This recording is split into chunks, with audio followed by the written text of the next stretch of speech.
안녕하세요. 대한민국의 사건 사고를 소개해드리는 한이슈입니다. 오늘 소개해드릴 사건은 2007년 암으로 사망한 남편을 7년간 살아있다고 믿어 미라 상태로 동거하며 살아온 가족이 세상에 알려져 세간에 큰 충격을 준 방배동 미라 남편 사건입니다. 시신과 동거하며 7년이나 함께 살아온 상황이 벌어지게 된 건 환경부 소속 공무원이었던 남편이 말기암 판정을 받으면서부터였습니다. 간암 말기 진단을 받은 남편은 완치가 불가능하다는 말을 들은 뒤부터 병원에서의 모든 치료를 거부했습니다. 약사인 아내 또한 남편의 병이 치료되지 못한다는 것에 절망하며 모든 것을 포기하려던 차에 우연히 간 미국에서 성령 세미나를 받게 됩니다. 평소 신실하게 종교활동을 했던 아내는 의학적으로도 고칠 수 없는 병을 종교적 행위로 고쳐보리라 생각한 듯 성령 세미나 참석 후 기도에 몰두하게 되고 거기서 데모라 불리는 멘토의 도움을 받아 누구보다 열심히 기도에 매달렸다고 합니다. 하지만 아내의 기대와는 달리 남편의 병색은 더욱 악화되었고 얼마 지나지 않아 남편은 집에서 사망하게 됩니다. 평소에도 주변 사람들과 왕래가 적었던 아내는 남편이 사망한 후엔 더더욱 단절된 생활을 하게 되었으며 심지어 남편의 사망을 주변 지인들은 물론 일가 친척들에게도 전혀 알리지 않았습니다. 세월이 흐르며 그 집을 지날 때마다 냄새가 난다, 집 주변에 개미들이 들끓는다, 2층에서 남편의 귀신을 봤다 라는 도시 전설이 들려오다 2014년 2월 아내는 남편의 시신을 자택 거실에 방치한 혐의로 경찰에 붙잡혔습니다. 출동한 경찰관들의 말에 따르면 발견 당시 남편의 시신은 거실 카펫 위에 이불이 덮인 채 눕혀져 있었고 깔끔한 트레이닝복을 입은 채 바싹 건조된 미라 상태였으며 조금 부패한 냄새가 나긴 했지만 7년이 지났다고 믿기 어려울 정도로 깨끗했다고 합니다. 경찰은 남편이 2007년 초 43세로 사망했다고 추정했지만 아내는 남편은 죽지 않고 살아있다고 경찰에 진술하는 등 이해하기 어려운 반응을 보였습니다.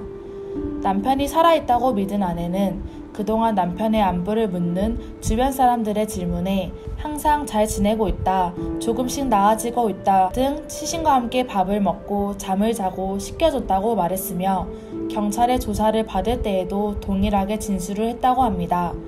이 부부 사이에는 자녀가 셋이나 있었는데요. 사건이 밝혀지기 전까지만 해도 이 가족과 함께 남편의 친누나까지 함께 생활하고 있었고 그들 모두는 미라와 한 남편이 살아있다고 믿었습니다.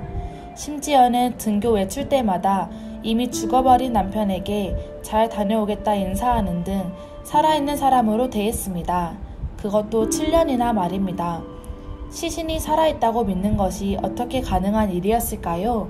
정확한 미라의 원인은 밝혀지지 않았지만 아내가 약사였기에 화학적인 지식으로 시체를 방부 처리하지 않았을까 하는 의심을 갖기엔 충분했습니다. 하지만 부검 결과 시신에서 방부 처리한 약품 성분들은 발견되지 않았습니다. 그리하여 전문가들은 여름철보다는 겨울철이 건조하기 때문에 부패 가능성이 줄어들어 1차적인 남편의 사망 시기가 겨울로 추정되었고 2차적으로는 남편이 그 당시 엄청나게 맞아오던 항암 관련 링거 약품 성분과 아내의 약품 처리가 시너지를 발휘하면서 미라화된 채로 비교적 오래 보존된 것이라고 정황상 추정하고 있습니다.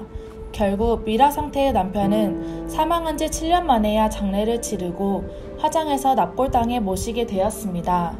그러던 중 2015년 7월 검찰 조사 결과 남편이 사망한 2007년 4월부터 2009년 1월까지 아내가 남편의 휴직수당과 급여 등의 명목으로 2억 원을 챙긴 사실이 밝혀졌습니다.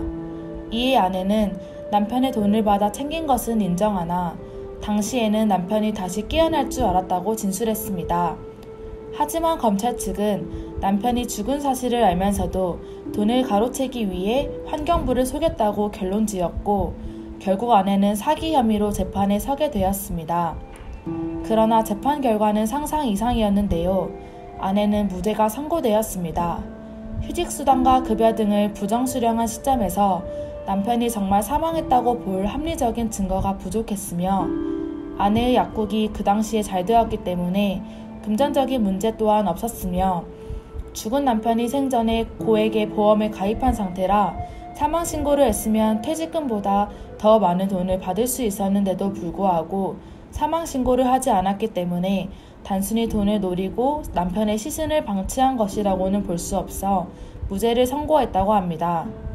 이 사건을 통해 한 화목했던 집안에서의 가장의 부재가 안겨준 슬픔이 남은 가족들로 하여금 큰 트라우마로 남게 되어 모두가 아버지가 살아있다고 믿게 된 사연이 아닐까라는 생각이 들게 되었습니다.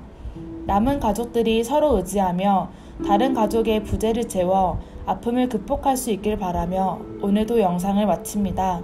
감사합니다.